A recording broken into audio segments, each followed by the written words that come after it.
govindas@gov.in। ये मेल है, ये वेबसाइट नहीं।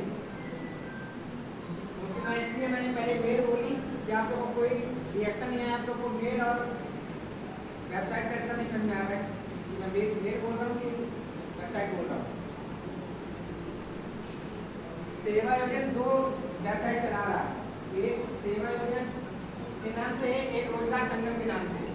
रोजगार संगम आप ओपन करोगे, डायरेक्ट रोजगार संगम.up.gov.in, ये रोजगार संगम की वेबसाइट है, नोट कर लीजिए, रोजगार संगम.up.gov.in।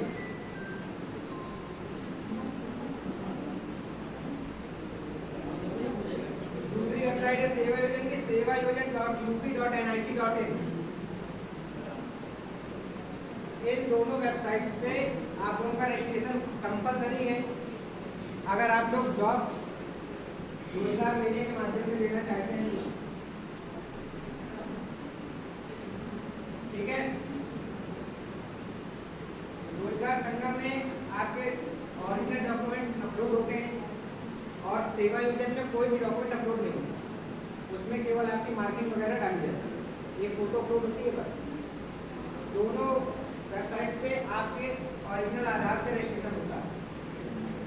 एक बार रजिस्ट्रेशन अगर आपका हो जाता है और उसमें कुछ गड़बड़ी हो जाएगी तो उसमें कोई करेक्शन का प्रावधान नहीं है, आप लोग तो नहीं कर पाओगे, ठीक है। उसकी प्रक्रिया काफ़ी लंबी है, तो उसके लिए आपको ऑफिस आना पड़ेगा, काफ़ी चीज़ें उसमें देखनी पड़ेगी, ठीक है।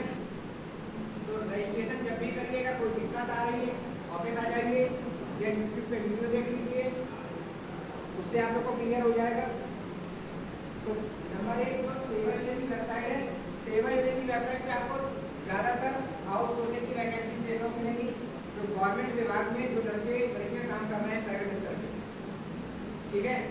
प्राइवेट स्तर पे बोल सकते हैं, संविदा पे बोल सकते हैं, ठीक, वो आपको सेवा योजन के माध्यम से देखने को मिलेगा। और जो रोजगार संगम की वेबसाइट है, उसमें आपको सारी इंडिया की जितनी भी प्राइवेट कंपनी है, सभी वेबसाइट, सभी कंपनियों का उसमें रजिस्ट्रेशन है और कोई भी कंपनी आपको डायरेक्ट वहाँ से हायर कर सकती है। आपका अगर उसमें रजिस्ट्रेशन है, आप रोजगार मेले में नहीं गए हैं, अब दिल्ली की कोई कंपनी है आपको हायर करना चाहती है, तो डायरेक्ट आपसे कॉन्टेक्ट कर सकती है, आपको डायरेक्ट इंटरव्यू के बुला सकती है। लेकिन आपके पास कोई भी कंपनी कॉल कर रही है, मेल कर रही है, कुछ भी कर रही है, आपको बुला रही है, आप जाइए बेशक, लेकिन अगर वो कह रही है हमारे पास 500 पर फीस लगती है, 1000 पर फीस लगती है, ऐसा कहीं कुछ नहीं। वो आपको जॉब दे रहे हैं ना कि आपसे पैसा ले रहे हैं। अगर पैसे ले रहे हैं, आप वापस आ जाइए और उस चीज़ के बारे में हमें बताइए कि इस कंपनी में गए थे, इस कंपनी हमसे इतना पैसा मांगा गया, उस कंपनी को बंद कराने की जिम्मेदारी हमारी है।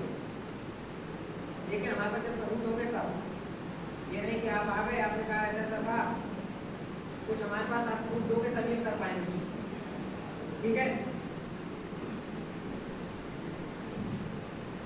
आपने बीच में आज पिछली बार भी रोजगार मेला लगा था यहाँ पे, अगर आप लोगों में कोई आया हो, याद हो किसी को, कोई आया था? पिछली बार कुछ कंपनियां कम थी, इस बार अपने पास कंपनियां बहुत हैं, बच्चे कम। हाँ, पिछली बार कंपनियां 4-5 थी, इस बार कंपनियां हमारे पास 8 से 10 है और बच्चों की संख्या कम दिख रही है, हो सकता है आगे बढ़ जाए। यहाँ भी लेकिन कोई भी कंपनी आपसे किसी भी तरह का कोई चार्ज नहीं देगी, ठीक है। इंश्योरेंस कंपनी में जो आपसे 500-550 रुपये फीस लेते हैं, तो वो केवल आपका एग्जाम की फीस होती है, वो नहीं लेते। आप चाहो तो खुद से ऑनलाइन पे करके और अपना एग्जाम कंडक्ट करा सकते हो। केवल इंश्योरेंस सेक्टर में आपकी फीस है, बाकी किसी भी कंपनी में कोई फीस नहीं, ठीक है। और किसी तरह का आपको डाउट हो तो पूछिए, मैं आपको क्लियर कर दूँगा एक एक करके। कोई डाउट है?